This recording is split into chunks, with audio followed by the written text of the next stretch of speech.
There is a quiet, unassuming plant pushing up through the cracks in your sidewalk, your driveway, even the forgotten corners of your backyard right this moment. A plant that ounce for ounce carries more complete protein than beef, 15 times the calcium of spinach, 8 times the vitamin C of oranges, and iron levels that put most greens to shame. For over 8,500 years, it fed entire civilizations, from the ancient peoples of the Great Lakes to the farmers of the Mediterranean and beyond. They didn't just gather it, they cherished it. They selected its seeds year after year, stored them carefully in clay vessels through harsh winters, ground them into nourishing flour that carried families through famine when nothing else grew. And then, in a single generation, we turned our backs on it.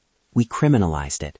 We built a $74 billion industry dedicated to wiping it from the face of the earth. We spent decades convincing millions of Americans that this gentle, abundant gift, one of the most nutrient-dense foods nature ever offered, was nothing more than a dangerous enemy. We erased its name from school books, from kitchen conversations, from our collective memory, until most people under 40 walk past it every single day and have no idea what they're looking at. This is the story of the most powerful, most misunderstood weed in America, and the quiet, deliberate campaign that made us forget it ever fed our ancestors. Welcome to our little corner of forgotten wisdom, where we gently reopen nature's oldest vaults. Let us travel back together to the summer of 1987, deep in the green rolling hills of the Ozark Plateau in eastern Kentucky. A team of archaeologists was carefully excavating ancient rock shelters, natural overhangs in the limestone cliffs that had been sealed away from the world for thousands of years. As they brushed away layers of time, they uncovered something that stopped them in their tracks. Carefully constructed storage pits, deliberately lined and placed as though someone long ago had planned for hard seasons ahead. When the carbon dating results came back, the numbers took their breath away. 6,500 BC, more than 8,000 years old. But it wasn't just the age that stirred wonder. It was what lay inside those pits. Thousands upon thousands of tiny carbonized seeds, preserved perfectly beside squash rinds and sunflower hulls. This was not random foraging. This was deliberate food storage. This was agriculture. The seeds were identified as Chenopodium berlandieri, Native American lamb's quarters. By 1700 BC, it had been fully domesticated as part of the Eastern Agricultural Complex, a sophisticated system of cultivated crops that sustained large populations across eastern North America for over 3,000 years, long before corn ever arrived from the south. Under the microscope, the difference was unmistakable. The domesticated seeds had coats only 20 microns thick, while their wild cousins measured 60 microns, 3 times thicker. Thinner coats meant faster sprouting, quicker growth, higher yields. Someone, generation after generation, had been patiently selecting the best seeds, saving them, planting them again. They were breeding this plant with the same care and intention we later gave to wheat and corn. This was advanced agricultural science happening on this continent thousands of years before European ships ever touched these shores. From the Ohio River Valley to rock shelters in Kentucky, from caves in Tennessee to riverbanks across the Midwest, archaeologists kept finding the same story. Lamb's quarter seeds stored with the same reverence as any other staple grain, treated as a cornerstone of life. And the story doesn't end on this side of the Atlantic.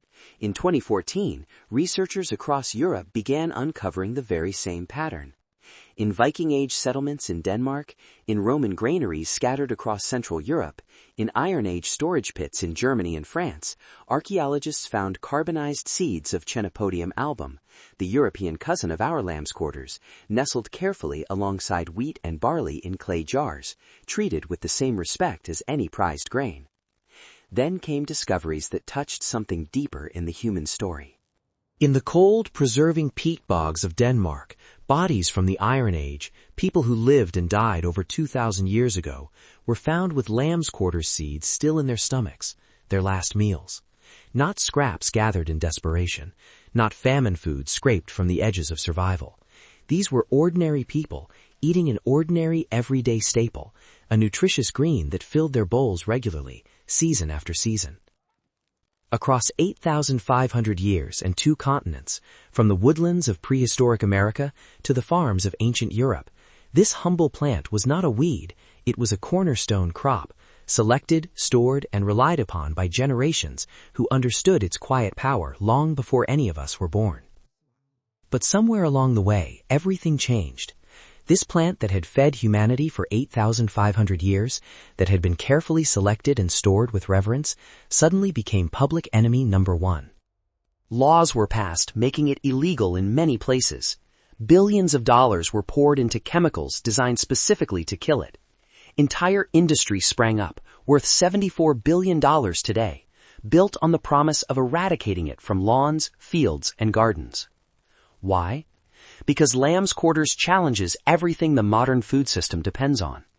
It grows without fertilizer, without irrigation, without patented seeds you have to buy every year. It heals depleted soil instead of draining it. It offers complete nutrition, protein, vitamins, minerals, for free, in abundance that no monoculture crop can match. In a world where food has become a commodity controlled by corporations, a plant this generous, this independent, is dangerous. The beef industry, the dairy industry, the supplement and vitamin industries all rely on people believing they must purchase specialized products for protein, calcium, iron, and vitamins. Lamb's Quarters quietly offers more of those nutrients than many of their flagship products, growing uninvited in every vacant lot and driveway. It threatens the very idea that food must be complicated, expensive, and controlled. More than that, it undermines the core logic of industrial agriculture, the belief that food production must require constant inputs, constant intervention, constant purchases. Lamb's Quarters asks for nothing and gives everything. That kind of freely given abundance cannot be allowed to exist in a system built on manufactured scarcity. So it was erased, not through violence, but through something far more effective, language. We renamed it weed. We called it pigweed, goosefoot, fat hen, names designed to make it sound worthless, dirty, undesirable. We taught generations that its presence was a failure of control, a sign of neglect. We spent decades spraying poisons and passing laws until most Americans under 40 walk past it every day and feel only annoyance or nothing at all. When you erase a plant's name, you erase its story. When you erase its story, you erase the knowledge of what it can do. And when you erase the knowledge, you erase the power it gives to ordinary people. Yet, for all the effort to bury it, the knowledge never truly died. While much of America forgot, the rest of the world quietly kept eating. In India, Bathua is still sold proudly in winter markets, not as a last resort food, but as a premium green, prized for its flavor and nourishment. In China, varieties of chinopium are cultivated and enjoyed in everyday meals. In Mexico, quilites, the family of wild greens that includes lamb's quarters, never left the traditional diet. Grandmothers still take children into the fields, teaching them which leaves to pick, how to prepare them, when to gather seeds for next year. Immigrant families brought the wisdom with them to America. Italian grandmothers remembered fat hen from their childhoods. Mexican families knew it as part of verdolagas and quilites. Indigenous communities across the continent never stopped gathering it as part of their traditional foods. The knowledge survived in fragments, passed down in kitchens, whispered across generations, waiting patiently for the day when people would need it again. And that day has come. The crops that feed 8 billion people today, lettuce that wilts in heat, spinach that demands steady, cool moisture, were bred for a world of stable weather that no longer exists. As climates shift, as water becomes scarcer, as soils tire from decades of chemical dependence, the plants we've relied on are struggling. But lamb's quarters was built for uncertainty. It thrives in heat that scorches other greens. It grows with minimal rainfall. It pushes through degraded, compacted soil where little else will take root. It doesn't need irrigation systems or climate-controlled greenhouses. For 70 years, we spent billions trying to poison the very plant that could help feed us through changing times. Now, as old systems strain, the answer has been waiting all along, in every sidewalk crack, every vacant lot, every place we once called waste ground. It never asked for permission to grow, it simply waited. So here is the gentle, practical truth you can carry with you today. The plant is still everywhere, waiting for eyes willing to see it again. Look for the diamond-shaped leaves with slightly toothed edges, often dusted with a soft, powdery white coating when young, like a light frosting of flour. The stems may show touches of red or purple, and the overall shape when small resembles a goosefoot, giving it one of its old folk names. It grows in disturbed soil, cracks in pavement, edges of gardens, vacant lots, places we've long dismissed as worthless, but those are exactly the places where life insists on returning. When you harvest, take only the top few inches, the tender new stems and young leaves. They are mild, slightly earthy, and cook down beautifully like spinach. A quick sauté in a little olive oil with garlic, or added to soups, eggs, or pasta, is all they need. Gentle heat breaks down the natural oxalic acid present in many greens, making them safe and delicious in generous amounts. Start with small tastes if you're new to it, as you would any new food, and enjoy the nourishment it offers so freely. Save the seeds, too.